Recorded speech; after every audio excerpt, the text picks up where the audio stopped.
मीरा का साहस परिवार के सामने रोहन की धोखेबाजी का पर्दा फाड़ता है। मीरा सूरत के अपने तंग से घर में पालथी मारकर बैठी है, जैसे कोई जादूगरनी।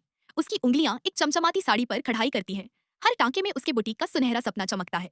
खिड़की से वराछा बाजार की मस्ती भरी आवाजें उड़कर आती है। दुकानदारों की चिल्लपों, रिक्शों की टुनटुन और रेशम की साड़ियों की सौदेबाजी का तड़कता शोर। उसका छोटा भाई रोहन पास में लेटा है, फोन पर चहकता हुआ। वह मीरा की ओर देखता है, उसकी आंखें चमकती हैं और कहता है, दीदी तुम्हारा बुटीक सूरत का सितारा बनेगा, मैं तुम्हें कभी नहीं छोड़ूंगा। उसकी मुस्कान मिश्री सी मीठी है, जैसे माँ के आंचल की गर्मी। मीरा और रोहन ने बचपन में माता पिता खो दिए। सूरत के इस रंग बिरंगे कपड़ा बाजार में दोनों ने एक दूसरे को थामकर जिंदगी का रंग भरा। मीरा की कढ़ाई की कला तो जैसे जादू है।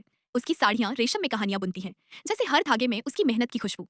उसने 3 साल तक पसीने की कमाई जोड़ी, 2 लाख रुपए एक पुराने ताले वाले लोहे के डिब्बे में बंद, जैसे उसका दिल। वह रोहन को यह खजाना सौंपती है। जब वह कसम खाता है, दीदी ये मेरी जान से ज्यादा कीमती है। लेकिन रोहन का दिल अब वराछा के एक काले जुआ घर की चकाचौंध में डूब चुका है। रातों रात राजा बनने का लालच उसकी आत्मा खा जाता है। वह मीरा की मेहनत की कमाई चुराता है। जुए की मेज पर सब कुछ हार जाता है, जैसे आग में घी डाल दिया। अपने गुनाह को छुपाने के लिए वह डिब्बा तोड़कर डकैती का नाटक रचता है। दीदी रात को चोर घुसाए। वह आंसुओं की नदियां बहाता है, उसकी आवाज में झूठा दर्द चीखता है। मीरा का सपना राख हो जाता है, उसका दिल बिखर जाता है और रोहन पर उसका भरोसा चाकू की तरह कट जाता है। मीरा का गुस्सा अब शोले बन चुका है। वह हार मानने वालों में से नहीं। वह वराछा के उस गंदे जुआ घर तक पहुंचती है, जहां सिगरेट का धुआं और पसीने की बदबू हवा को काटती है।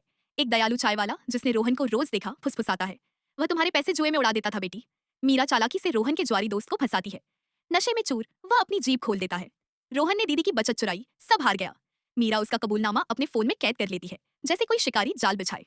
दिवाली की रात जब परिवार उनके आंगन में जमा होता है, दियों की रोशनी में मिठाइयों की मिठास बिखर रही होती है, मीरा वह रिकॉर्डिंग चलाती है। रोहन ने सब चुराया। ज्वारी की आवाज आग की तरह गूंजती है। आंगन में सन्नाटा पसर जाता है। चाचा ताई पड़ोसी सबके चेहरे पत्थर हो जाते हैं। रोहन का चेहरा राख सा सफेद पड़ता है। वह बहानों की बौछार करता है, लेकिन उसकी आवाज हवा में उड़ जाती है। परिवार उसे तिरस्कार की ठंडी नजरों से देखता है।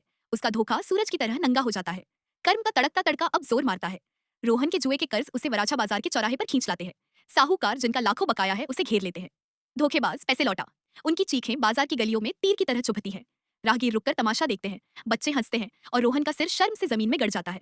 उसकी नौकरी छूट जाती है। उसका नाम सूरत की गलियों में कीचड़ बन जाता है, जैसे कोई बदनाम परछाई। वह अकेला टूटा फूटा सूरत की सड़कों पर भटकता रहता है, जैसे कर्म ने उसे आग में झोंक दिया। उधर मीरा को सूरत की महिला सहकारी समिति का साथ मिलता है। वे उसका हौसला बढ़ाती हैं, कर्ज देती हैं। मीरा अपना बुटीक खोलती है, उसकी साड़ियां बाजार में सितारों सी चमकती हैं। ग्राहक उसकी डिजाइनों में खो जाते हैं, जैसे हर साड़ी में मीरा की जीत की कहानी बुनी हो। मीरा अपने रौनक भरे सूरत बुटीक में बैठी है, एक साड़ी पर कढ़ाई कर रही है। उसकी अलमारियां रंग बिरंगी साड़ियों से जगमगाती हैं। ग्राहक उसकी कला की तारीफ में डूबे हैं और उसका दिल गर्व से नाच उठता है। उसका सपना अब सूरत सा चमकता है। रोहन का धोखा एक काला बादल था, जो सूरत की गलियों के प्यार और समुदाय की ताकत ने उड़ा दिया।